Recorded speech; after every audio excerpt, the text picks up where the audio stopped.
Welcome to Bharat media. ముందుగా headlines.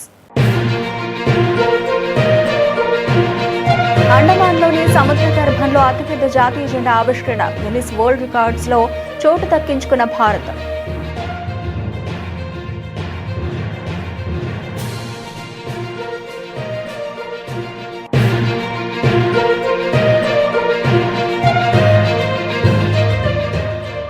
నేడు దేశవ్యాప్తంగా నీటి యూజీ పరీక్షా కేంద్రాల వద్ద కట్టుదిట్టమైన భద్రతా ఏర్పాటు.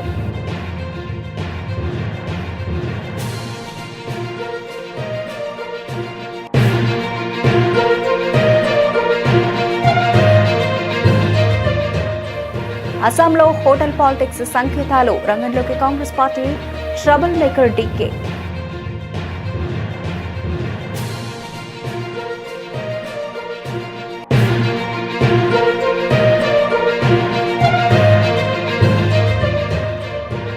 ఈసీ సంచలన నిర్ణయం. పశ్చిమ బెంగాల్లో ఫల్టా నియోజకవర్గంలో ఎన్నిక రద్దు.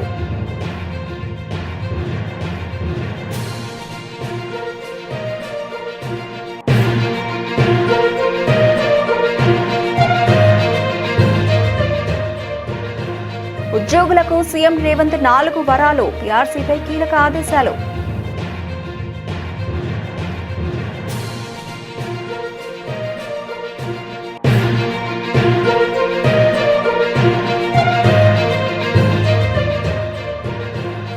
శ్రీవారి లడ్డూలో రసాయనాల నెయ్యి, ఈ నలుగురిదే బాధ్యత స్పష్టం చేసిన భానుప్రకాష్ రెడ్డి.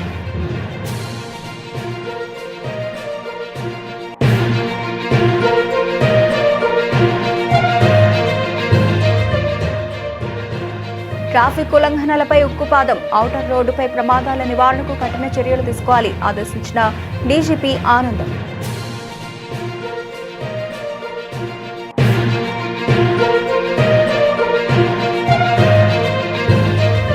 కూటమి అధికారంలోకి వచ్చిన తర్వాత కొత్తగా ఒక్క పెన్షన్ కూడా ఇవ్వలేదన్న విడుదల రజని. అమరావతి నిర్మాణం పేరుతో పెద్ద ఎత్తున దోపిడీ జరుగుతోందని మాజీ మంత్రి ఆరోపణ.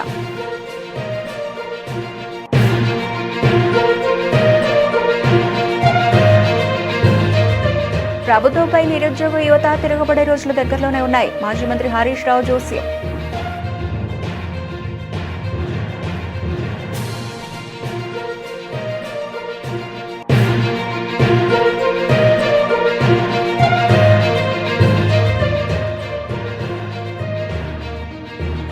రఘురామకృష్ణరాజుపై మందకృష్ణ మాదిగ విమర్శలు. రఘురామ వైఖరిని చంద్రబాబు దృష్టికి తీసుకెళతానని వ్యాఖ్య.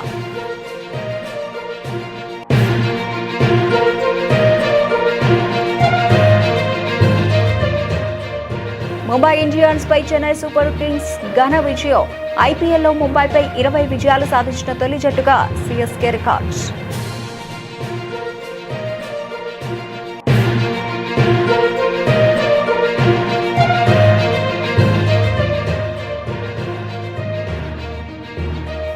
గ్లామర్ పాత్రలకు బ్రేక్. శ్రీలీల కెరీర్ లో కొత్త మలుపు.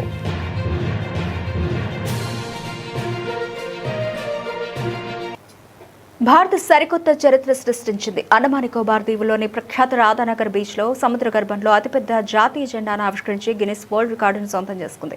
ఈ అద్భుత ఘట్టం దేశానికి గర్వకారణంగా నిలిచింది. ఈ చారిత్రాత్మక ఫీట్ ను 223 మందితో కూడిన డైవర్ల బృందం విజయవంతంగా పూర్తి చేసింది. ఈ బృందంలో భారత నౌకాదళం, పోలీస్ సిబ్బందితో పాటు ఇతర ఏజెన్సీలకు చెందిన నిపుణులు కూడా పాలుపంచుకున్నారు.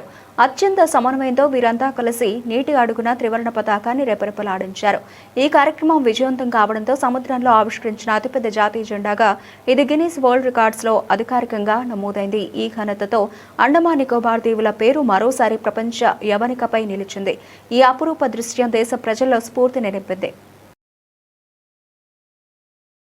దేశవ్యాప్తంగా వైద్య విద్యను అభ్యసించాలనుకుంటున్న విద్యార్థుల భవిష్యత్తును నిర్దేశించే నీట్ యూజీ 2026 పరీక్ష నేడు జరగనుంది. ఈ రోజు మధ్యాహ్నం 2 గంటల నుంచి సాయంత్రం 5:20 వరకు ఒకే షిఫ్ట్లో నీట్ పరీక్ష నిర్వహించనున్నారు. విద్యార్థులు సమయపాలన విషయంలో చాలా అప్రమత్తంగా ఉండాలి. మధ్యాహ్నం 12 గంటలకే పరీక్షా కేంద్రాల గేట్లు తెరుచుకుంటాయి. అయితే మధ్యాహ్నం 1:30 గేట్లు మూసేస్తారు. ఆ తర్వాత 1 నిమిషం ఆలస్యమైన లోపలికి అనుమతించారు. పరీక్షా కేంద్రంలోకి అడుగు పెట్టాలంటే అడ్మిట్ కార్డు, తప్పనిసరి. దానికి తోడుగా ప్రభుత్వం జారీ చేసిన పాన్ కార్డు లేదా ఓటర్ ఐడి వంటి ఏదైనా ఒరిజినల్ ఫోటో గుర్తింపు కార్డును వెంట తీసుకెళ్లాలి.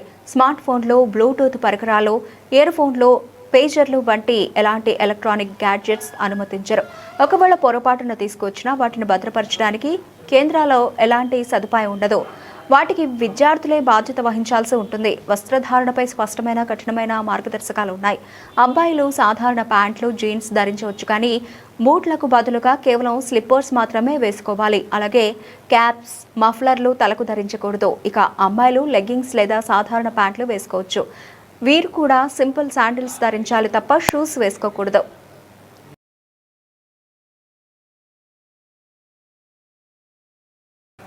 అస్సాం అసెంబ్లీ ఎన్నికల ఫలితాలు మే 4న వెలువడనుండటంతో కాంగ్రెస్ పార్టీ అప్రమత్తమైంది. ఎమ్మెల్యేలను కాపాడుకునేందుకు పార్టీ ట్రబుల్ షూటర్గా పేరున్న కర్ణాటక ఉప ముఖ్యమంత్రి డీకే శివకుమార్ను రంగంలోకి దింపింది. ఆయనతో పాటు ఛత్తీస్గఢ్ ముఖ్యమంత్రి భూపేష్ బఘేల్ ఎన్నికల కౌంటింగ్కు ముందే పార్టీ అభ్యర్థులను కలుసుకునేందుకు అసోం చేరుకున్నారు. పార్టీ ఎమ్మెల్యేలు ఫిరాయింపుల బారిన పడకుండా వారిని కాపాడుకునేందుకు ఇక్కడకు వచ్చినట్లు గౌహటిలో శనివారం మీడియాతో మాట్లాడుతూ డీకే చెప్పారు. మా ఎమ్మెల్యేలను కాపాడుకునేందుకు ఇక్కడకు వచ్చాను. ఎమ్మెల్యేలను మార్గదర్శకం చేసి పార్టీకి వెనదన్నుగా ఉంటాను. ఎమ్మెల్యేలను కాపాడుకుంటామని డీకే శివకుమార్ చెప్పారు. ఫిరాయింపుల నుంచి పార్టీ ఎమ్మెల్యేలను కాపాడుకునేందుకు హోటల్ పాలిటిక్స్ నడపడంలో డీకే సమర్థుడనే పేరుంది.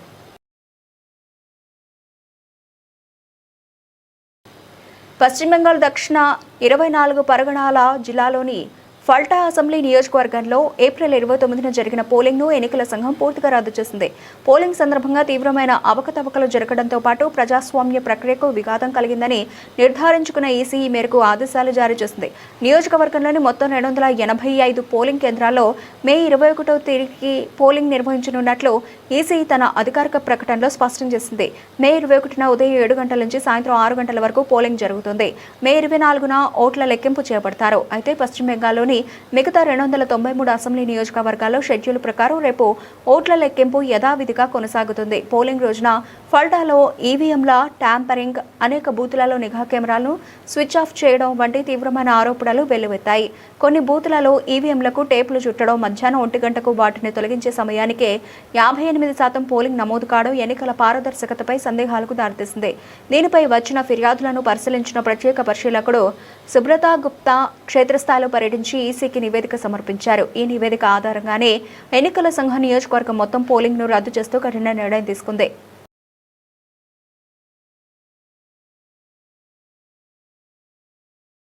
తెలంగాణ ప్రభుత్వ ఉద్యోగులకు ముఖ్యమంత్రి రేవంత్ రెడ్డి 4 కీలకమైన శుభవార్తలు చెప్పారు. ఉద్యోగ సంఘాల జేఏసీ నేతలతో జరిగిన సమావేశంలో వారి దీర్ఘకాలిక డిమాండ్లపై సానుకూలంగా స్పందించారు. ఈ నిర్ణయాలతో సంతృప్తి చెందిన ఉద్యోగ సంఘాలు మే 5న తలపెట్టిన ధర్నాతో పాటు ఇతర నిరసన కార్యక్రమాలను విరమించుకుంటున్నట్లు ప్రకటించారు. సంక్షేమ అభివృద్ధి పథకాల అమల్లో ఉద్యోగుల సేవలను సీఎం ఈ సందర్భంగా అభినందించారు. ఉద్యోగులందరికీ ఆరోగ్య భద్రత కల్పించేందుకు ప్రభుత్వం కట్టుబడి ఉందని సీఎం రేవంత్ రెడ్డి తెలిపారు. ఉద్యోగులందరికీ హెల్త్ కార్డులు జారీ చేయాలని ప్రతిపాదనకు సానుకూలంగా స్పందించిన ప్రభుత్వం జూన్ 1వ తేదీ నాటికి ఈ ప్రక్రియ పూర్తి చేసి కార్డులు అందజేస్తుందని స్పష్టం చేశారు. 100 రోజుల్లో 6,000 కోట్ల రూపాయల బకాయిల చెల్లింపు, పదవీ విరమణ పొందిన ఉద్యోగులకు చెల్లించాల్సిన బకాయిల విషయంలో ప్రభుత్వం మరో కీలక నిర్ణయం తీసుకుంది. రాబోయే 100 రోజుల్లో 6,000 కోట్ల రూపాయలను విడుదల చేయనున్నట్లు సీఎం ప్రకటించారు. ఈ నిధులను ఏ ప్రాధాన్యత క్రమంలో ఎవరికి ముందుగా చెల్లించాలనే నిర్ణయాన్ని ఉద్యోగ సంఘాలకే వదిలివేస్తున్నట్లు ఆయన తెలపడం విశేషం.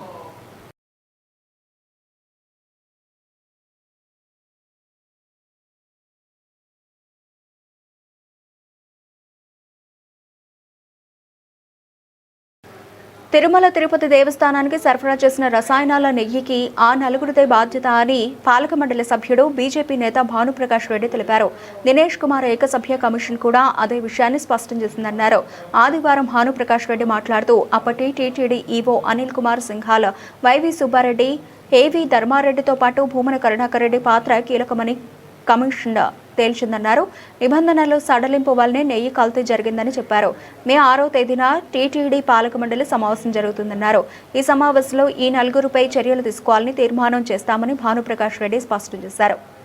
పవిత్ర పుణ్యక్షేత్రమైన తిరుమల క్షేత్రంలో గత ప్రభుత్వంలో జగన్మోహన్ రెడ్డి గారి ప్రభుత్వంలో జరిగినటువంటి అవినీతి అక్రమాల్లో ముఖ్యంగా స్వామివారికి అత్యంత పవిత్రంగా సమర్పించే ప్రసాదంలో కల్తీ నెయ్యిని సరఫరా చేసి అసలు అది నెయ్యే కాదని చెప్పి పూర్తిగా కెమికల్స్తో చేసినటువంటి రసాయనాలతో చేసినటువంటి పదార్థాలతో స్వామివారికి నైవేద్యం పెట్టారని చెప్పి మనకు దినేష్ కమిటీ కూడా రిపోర్ట్ ఇవ్వడం జరిగింది. ముఖ్యంగా ఆ రోజు ఉన్నటువంటి ధర్మకర్తల మండలి అప్పుడున్నటువంటి నియమ నిబంధనలు సడలించినటువంటి కారణంగా అప్పుడున్నటువంటి ఈఓ సింగాల గారు, ధర్మారెడ్డి గారు, దాని తర్వాత కరుణాకర్ రెడ్డి గారు, సుబ్బారెడ్డి గారు వీళ్ళందరూ ఈ మహాపాపంలో భాగస్వాములుగా భావిస్తున్నాం. ఖచ్చితంగా వీరందరి మీద చట్టపరమైనటువంటి చర్యలు తీసుకునే అవకాశం తొందరలోనే ఉంది.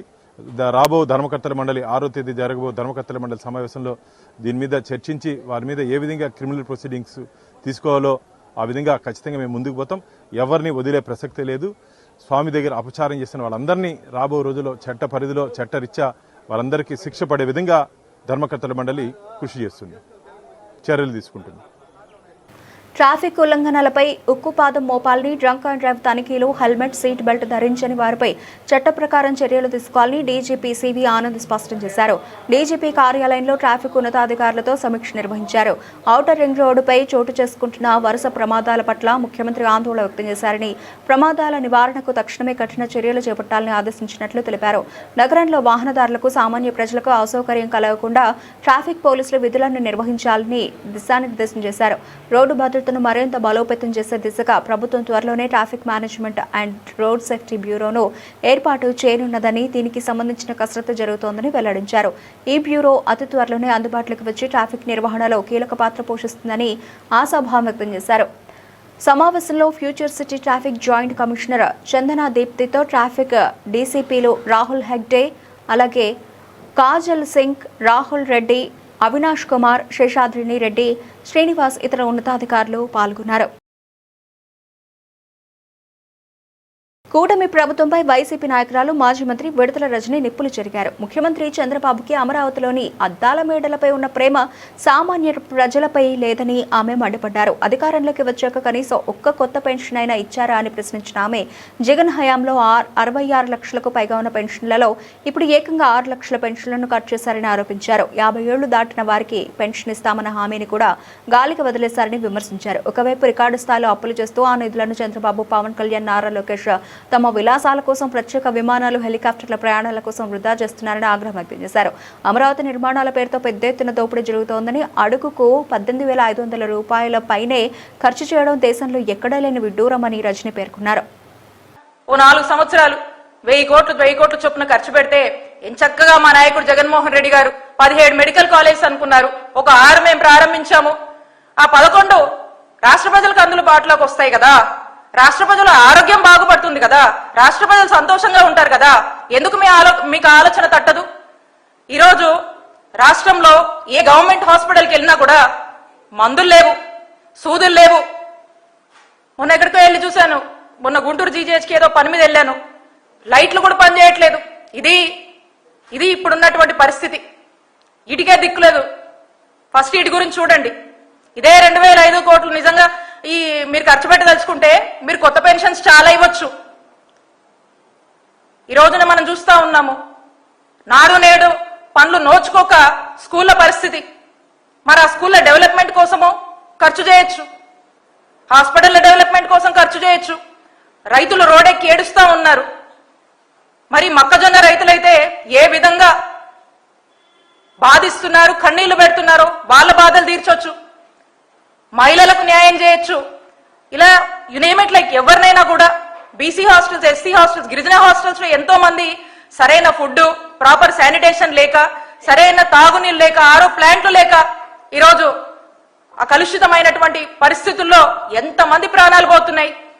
ఇంతమంది పిల్లల ప్రాణాలు మీరు కాపాడొచ్చు కదా. ఈ 2,500 కోట్లతో మీరు నిజంగా దీన్ని ప్రాపర్ గా యూటిలైజ్ చేస్తే ఇవన్నీ మీకు ఎందుకు కనిపించవు? ఇవన్నిటి గురించి దృష్టి పెట్టండి చంద్రబాబు నాయుడు గారు. ఈ అద్దాల గురించి, మీ ఆర్భాటల గురించి ఇన్ని వేల కోట్లు మీరు ఖర్చు చేస్తున్నారు కదా. కాబట్టి ఇక ఆరోగ్యశ్రీ విషయానికి వస్తే మాత్రం ఆరోగ్యశ్రీకి చంద్రగ్రహణం పట్టిందనే చెప్పొచ్చు. హాస్పిటల్స్ కి వెళ్తే ఆరోగ్యశ్రీ నో బోర్డు పెట్టి ఆరోగ్యశ్రీ చూస్తాం లేదు, మాకు ప్రభుత్వం నుంచి డబ్బులు రావాలి, అవి రాలేదు కాబట్టి మేము చూడలేము, మీ దగ్గర డబ్బులు ఉంటే చూపించుకోండి, లేదంటే లేదని చెప్పే పరిస్థితి. మరి అనేక ఇబ్బందుల్లో ఆరోగ్యశ్రీ హాస్పిటల్స్ వాళ్ళు సమ్మెకు దిగి మరి సమ్మె రాష్ట్ర ప్రభుత్వం నిరుద్యోగ యువతతో చెలగాటమాడుతోందని, నోటిఫికేషన్ల విషయంలో నిరుద్యోగులపై అబండాలు మోపుతోందని మాజీ మంత్రి ఎమ్మెల్యే హరీష్ రావు ఆరోపించారు. నిరుద్యోగ యువత తిరుగుబడే రోజులు దగ్గరలోనే ఉన్నాయని, కాంగ్రెస్ పార్టీని బొందపెట్టుడు ఖాయమని జోస్యం చెప్పారు. రాష్ట్ర వ్యాప్తంగా నిరుద్యోగులు యువత ఉద్యోగ నోటిఫికేషన్ల కోసం ధర్నాలు చేస్తుంటే యువత ఈ నోటిఫికేషన్లు వద్దంటున్నారని, సీఎం రేవంత్ రెడ్డి బుకాయిస్తున్నారని ఆగ్రహం వ్యక్తం చేశారు. 2.5 ఏళ్లుగా యువత ఉద్యోగాల కోసం ఎదురు చూస్తుంటే ప్రభుత్వం నోటిఫికేషన్లు ఇచ్చిందే లేదని విమర్శించారు. కాంగ్రెస్ పార్టీ ఆనాడు చెప్పి ఇలా ముఖం చాటేసినారు.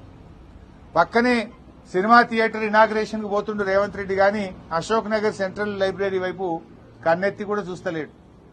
ఎందుకంటే ఆడికి పోయేటట్లేదు పరిస్థితి. ఇవాళ ఎంత దుర్మార్గం అంటే ఏ అశోక్ నగర్ సెంట్రల్ లైబ్రరీకి దగ్గరికి పోయి ఆనాడు నిరుద్యోగులకు నమ్మించి ఓట్లేయించుకున్నాడో ఇవాళ అదే అశోక్ నగర్ సెంట్రల్ లైబ్రరీలో పోలీసుల చేత పిల్లల వీపులు పగలగొట్టిస్తున్నాడు రేవంత్ రెడ్డి. పోలీసుల చేత రక్తాలు గారించే విధంగా పిల్లల్ని కొట్టిస్తున్నాడు రేవంత్ రెడ్డి. సెంట్రల్ లైబ్రరీకి తాళాలు వేసి దాన్ని పోలీసుల నిలయంగా మార్చిండు రేవంత్ రెడ్డి. నేను అడుగుతా ఉన్నా, బల్మూరి వెంకట్లో, ప్రొఫెసర్ కోదండరామ్ గారు, రేవంత్ రెడ్డి గారు, బట్టి విక్రమార్కలో ఎందుకు మీ గొంతులు మూగబోయినాయి? ఆ రోజు పెద్ద పెద్ద మాటలు చెప్పింది కదా.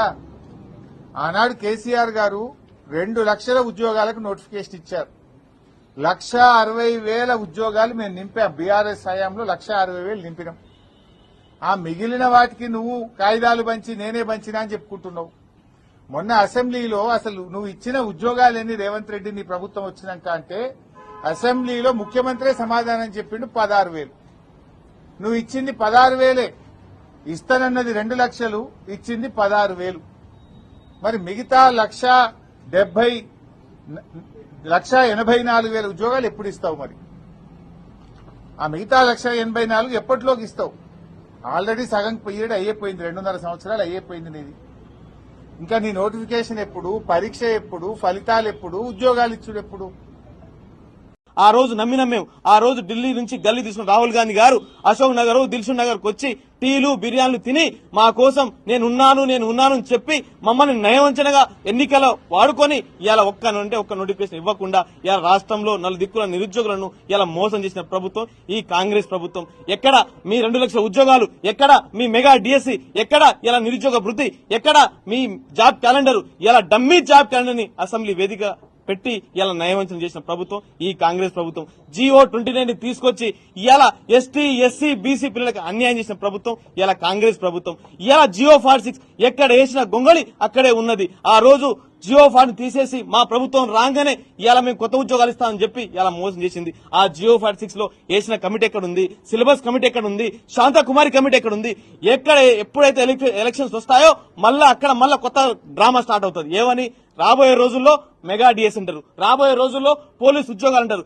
ఎప్పుడు ఎలక్షన్ వచ్చినా కూడా పాడే పాట ఇదొక్కటి మాత్రమే. కానీ ఈ ప్రభుత్వం వచ్చిన తర్వాత ఒక్క నోటిఫికేషన్ కూడా ఇవ్వలేదు. ఇచ్చిరా మిత్రులారా? ఒక్క నోటిఫికేషన్ ఇచ్చిరా? గత ప్రభుత్వం బీఆర్ఎస్ ప్రభుత్వం 70,000 ఉద్యోగాలు ఇచ్చిన నోటిఫికేషన్లు ఇలా నియమ పత్రాలు ఇచ్చి ఇలా చేయి దులుపుకున్న ప్రభుత్వం ఇలా కాంగ్రెస్ ప్రభుత్వం.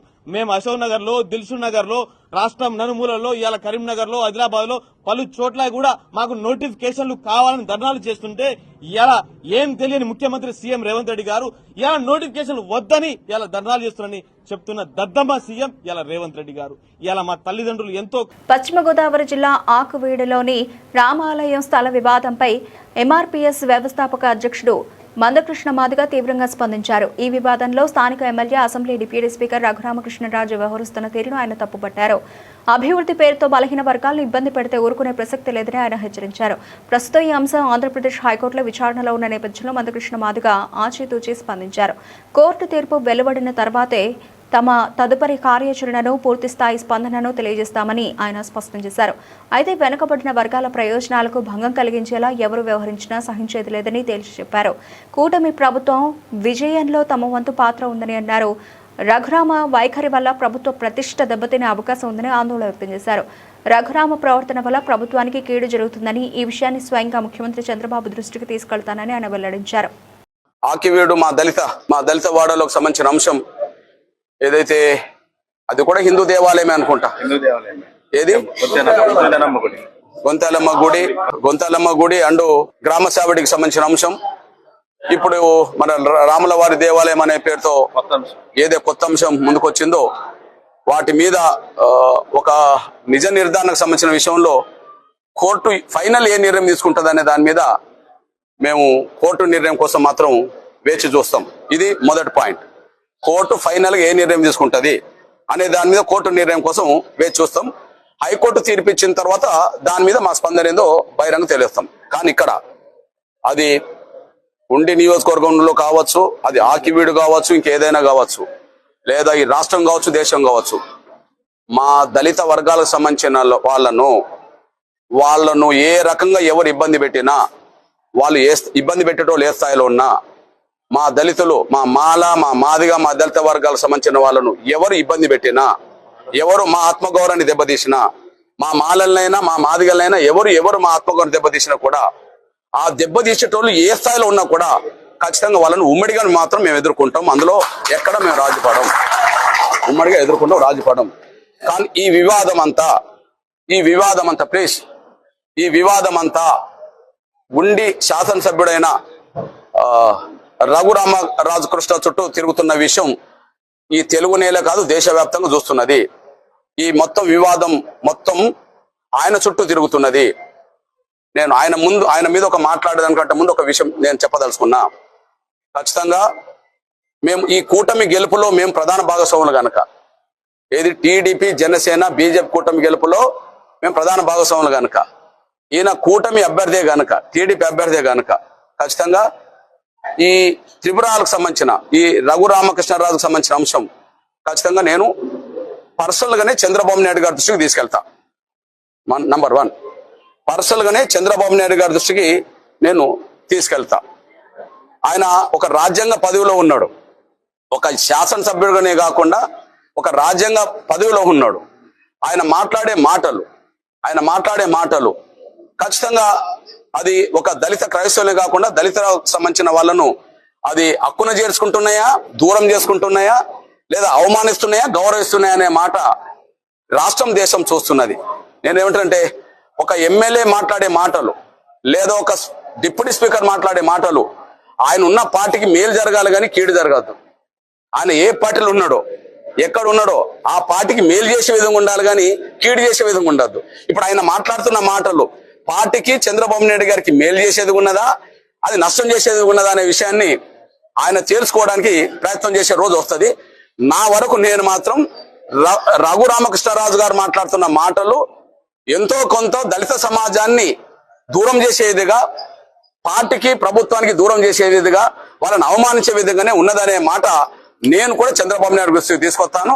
ఆయన భవిష్యత్తులో ఏ నిర్ణయం తీసుకుంటాడనే విషయంలో ఇక చంద్రబాబు నాయుడు గారు నిర్ణయం తీసుకోవాలి. కానీ నేను మాత్రం ఈ రఘురామకృష్ణరాజు విషయం మాత్రం నేరుగానే త్వరలోనే చంద్రబాబు నాయుడు గారు అపాయింట్మెంట్ తీసుకొని పర్సనల్ గానే కలిసి ఈ విషయాన్ని మాట్లాడతారు. అదే చెప్తున్నాం కదా, ఇది అక్రమ కేసులు, మాదిగల మీద నిర్బంధాలు, ఒక 67 మందిని జైలుకు పంపడాలు, ఇవన్నీ ఆయన మాట్లాడుతున్న మాటలు అవన్నీ దళిత వర్గాలను రెచ్చగొట్టేదిగా, అవమానించే విధంగా ఉన్నాయనే విషయం మనం చూస్తూనే ఉన్నాం. ఇది ఆయనకు నష్టమో లేదో నాకు ఏమవుతుందో భవిష్యత్తు, కానీ ఖచ్చితంగా ఇది కూటమి ప్రభుత్వానికి, గౌరవ చంద్రబాబు నాయుడు గారికి, టీడీపీ కూడా నష్టం అవుతుందని చెప్పి మేము భావించుకుంటున్నాం. నష్టం రాకుండా చూసుకోవాల్సిన బాధ్యత, అందుకు అనుగుణంగా చర్యలు తీసుకోవాల్సిన బాధ్యత చంద్రబాబు నాయుడు గారు ఉన్నది. కాబట్టి ఇవన్నీ నేను ఇక్కడ మాట్లాడకుండా గౌరవ చంద్రబాబు నాయుడు గారితో ఈ విషయాలన్నీ మాట్లాడతాను. ఐపీఎల్ చరిత్రలో చెన్నై సూపర్ కింగ్స్ సరికొత్త చరిత్ర సృష్టించింది. ఈ లీగ్ లో అత్యంత విజయవంతమైన జట్లలో ఒకటైన ముంబై ఇండియన్స్ ను 20 సార్లు ఓడించిన తొలి జట్టుగా అరుదైన ఘనతను సొంతం చేసుకుంది. ఆదివారం చెన్నైలోని ఎంఏ చిదంబరం స్టేడియంలో జరిగిన మ్యాచ్ లో ఆల్రౌండ్ ప్రదర్శనతో ముంబైపై సిఎస్కే ఘన విజయం సాధించింది. 160 పరుగుల లక్ష్యంతో బరిలోకి దిగిన చెన్నైని కెప్టెన్ రుతురాజ్ గాయక్వాడ్ ముందుండి నడిపించాడు. అతనికి కార్తిక్ శర్మ అద్భుత సహకారం అందించడంతో మరో 11 బంతులు మిగిలి ఉండగానే సిఎస్కే సునాయాసంగా లక్ష్యాన్ని ఛేదించింది. వీరిద్దరూ అజయంగా 98 పరుగుల భాగస్వామ్యం నెలకొల్పి జట్టు విజయంలో కీలక పాత్ర పోషించారు. అంతకుముందు టాస్ గెలిచి బ్యాటింగ్ ఎంచుకున్న ముంబై ఇండియన్స్ చెన్నై బౌలర్ల కట్టుదిట్టమైన బౌలింగ్ దెబ్బకు తడబడింది. నిర్ణీత 20 ఓవర్లలో 7 వికెట్ల నష్టానికి 159 పరుగులు మాత్రమే చేయగలిగింది. ముంబై బ్యాటర్లలో నమన్ ధీర ఒక్కడే అర్ధశతకంతో రాణించగా మిగతా వారు విఫలమయ్యారు. చెన్నై బౌలర్లలో అన్షల్ కాంబోజ్ 3 వికెట్లు, నూర్ అహ్మద్ 2 వికెట్లతో ముంబైని కట్టడి చేశారు.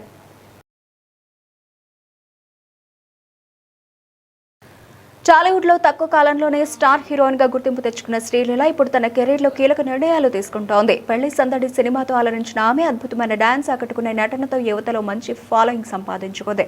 వరుసగా స్టార్ హీరోల సరసన నటిస్తూ కెరీర్ గ్రాఫ్ ను వేగంగా పెంచుకుంటున్నప్పటికీ ఇటీవల ఆమె నటించిన కొన్ని భారీ సినిమాలు ఆశించిన విజయాన్ని అందుకోలేకపోయాయి. ఈ నేపథ్యంలో శ్రీలీల తన రూట్ ను మార్చుకోవాలని నిర్ణయించుకున్నట్లు తెలుస్తోంది. ఇప్పటి వరకు గ్లామర్, కమర్షియల్ పాత్రలకు ఎక్కువ ప్రాధాన్యత ఇచ్చిన ఆమె ఇకపై బలమైన కథాంశం ఉన్న సినిమాలపై దృష్టి పెట్టాలని భావిస్తోంది.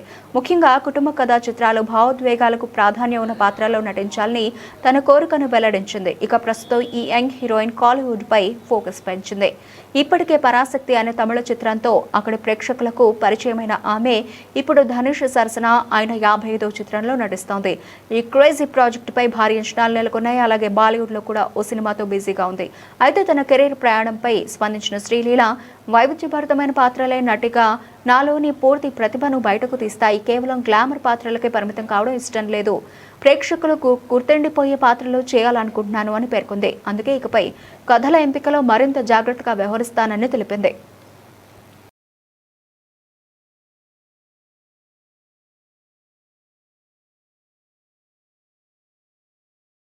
బులెటిన్ ముగించే ముందు హెడ్లైన్స్ మరోసారి. అండమాన్లోని సముద్ర గర్భంలో అతిపెద్ద జాతీయ జెండా ఆవిష్కరణ, గిన్నిస్ వరల్డ్ రికార్డ్స్ లో చోటు దక్కించుకున్న భారత్.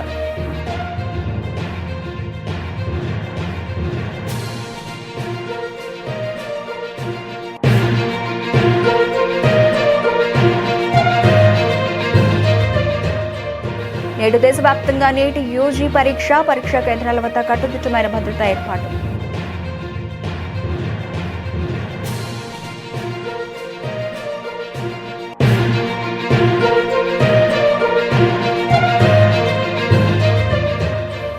అస్సాంలో హోటల్ పాలిటిక్స్ సంకేతాలు, రంగంలోకి Congress party trouble maker DK.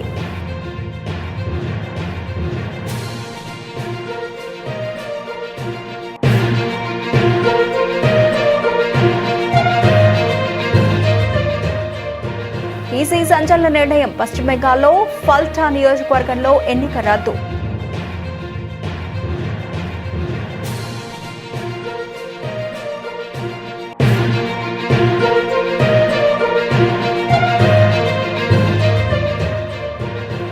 ఉద్యోగులకు సీఎం రేవంత్ 4 వరాలు, పీఆర్సీపై కీలక ఆదేశాలు.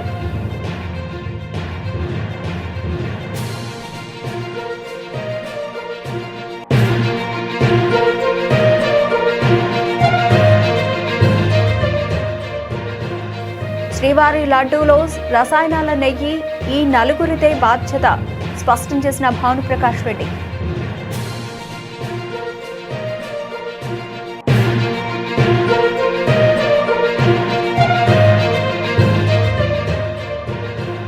ట్రాఫిక్ ఉల్లంఘనలపై ఉక్కుపాదం, ఔటర్ రోడ్డుపై ప్రమాదాల నివారణకు కఠిన చర్యలు తీసుకోవాలి, ఆదేశించిన డీజీపీ ఆనందం.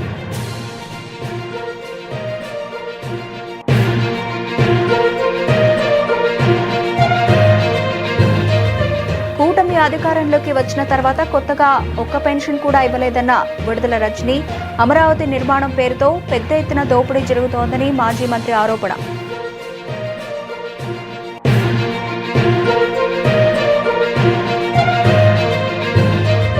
ప్రభుత్వంపై నిరుద్యోగ యువత తిరగబడే రోజులు దగ్గరలోనే ఉన్నాయి, మాజీ మంత్రి హరీష్ రావు జోస్యం.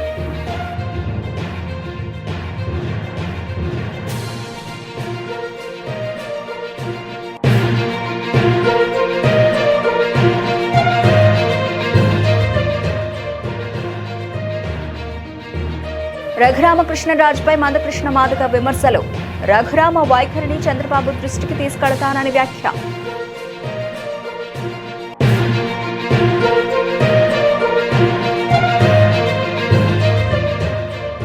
ముంబై ఇండియన్స్ పై చెన్నై సూపర్ కింగ్స్ ఘన విజయం, ఐపీఎల్లో ముంబైపై 20 విజయాలు సాధించిన తొలి జట్టుగా సీఎస్కే రికార్డ్స్.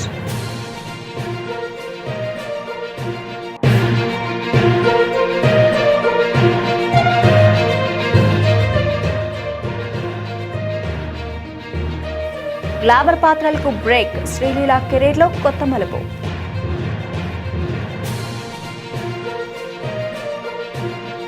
ఇవి ఇప్పటివరకు నబిల్షన్ అప్డేట్స్. మరిన్ని అప్డేట్స్తో మళ్ళీ కలుద్దాం.